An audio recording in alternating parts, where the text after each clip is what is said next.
Assalamu alaikum. Many other Americans have Muslims in their families or have lived in a Muslim-majority country.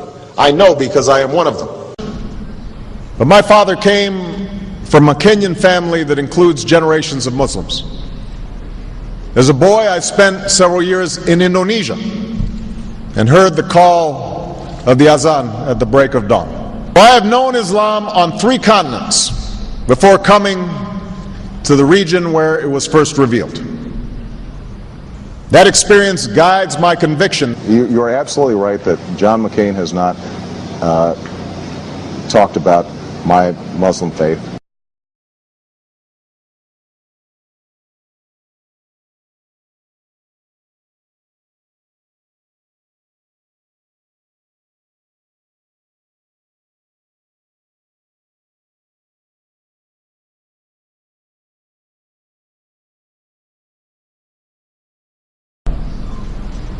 As the Holy Quran tells us, the Holy Quran teaches that, the Holy Quran tells us, and the Holy Quran also says,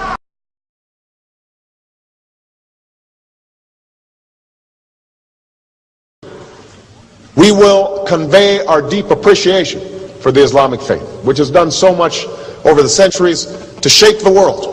I would like to speak directly to the people and leaders of the Islamic Republic of Iran. Their great and celebrated culture.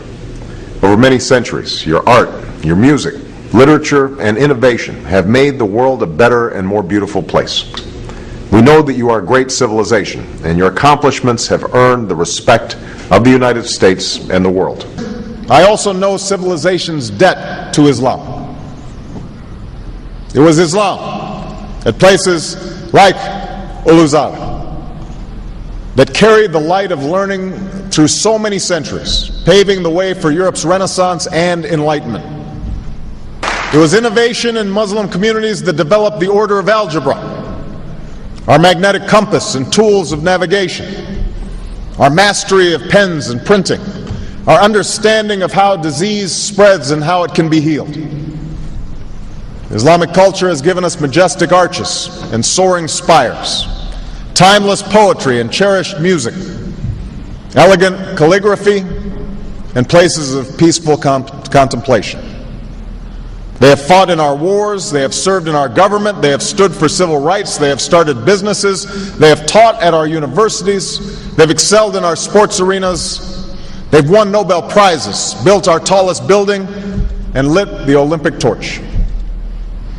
And when the first Muslim American was recently elected to Congress, he took the oath to defend our Constitution using the same Holy Quran.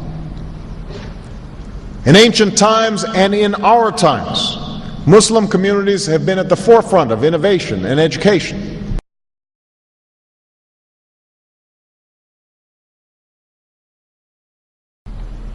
Islam is not part of the problem in combating violent extremism. It is an important part of promoting peace.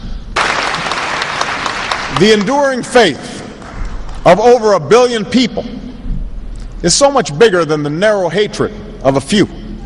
In the United States, rules on charitable giving have made it harder for Muslims to fulfill their religious obligation. That's why I'm committed to working with American Muslims to ensure that they can fulfill zakat. It is important for Western countries to avoid impeding Muslim citizens from practicing religion as they see fit. And I consider it part of my responsibility as President of the United States to fight against negative stereotypes of Islam wherever they appear.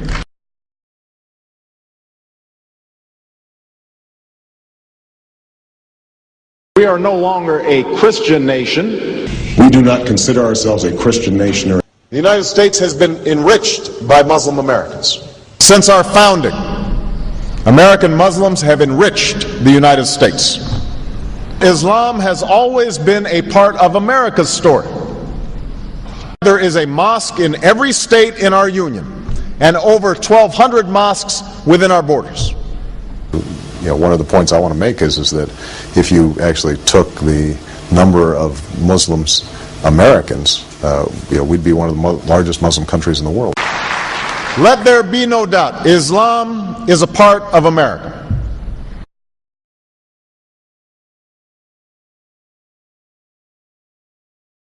he did bow to the Muslim king, while he did not do it to the British Queen of England.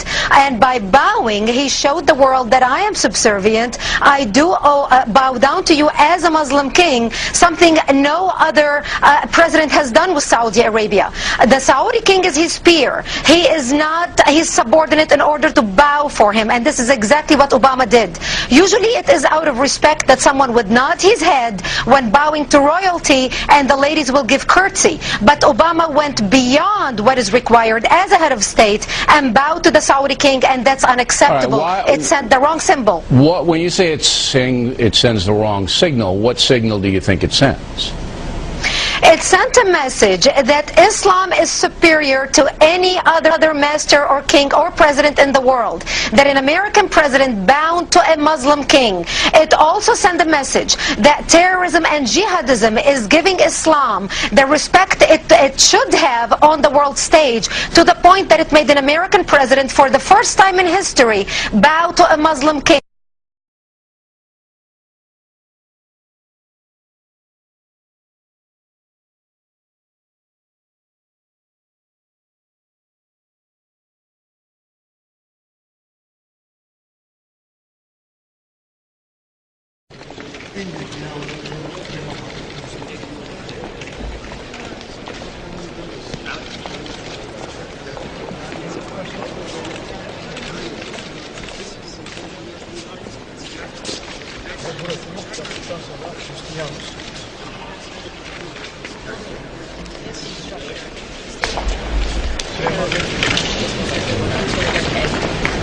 And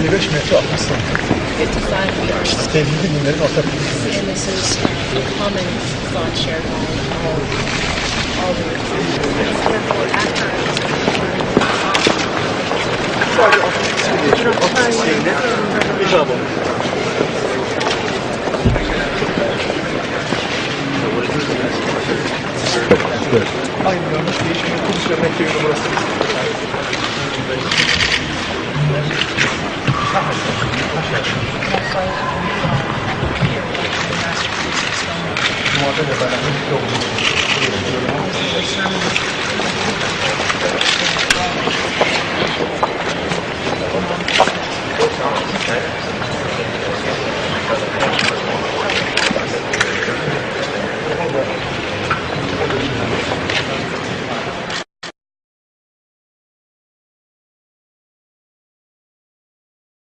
Presidential candidate Barack Obama is trying to change political fashion. He gave a speech in Iowa City today, and he wasn't wearing an American flag pin. Those pins have become synonymous with politicians since 9/11. Obama says he doesn't like how the pin has come to represent patriotism in America.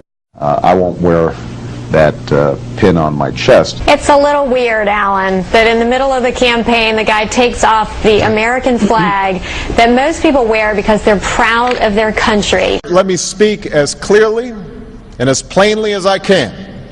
America is not and never will be at war with Islam.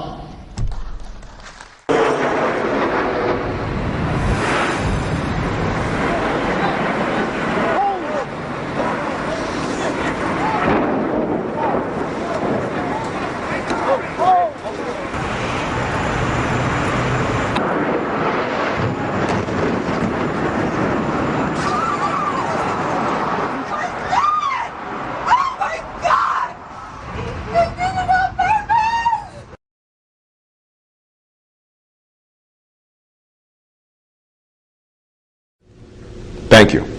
And Eid Shoma Mubarak.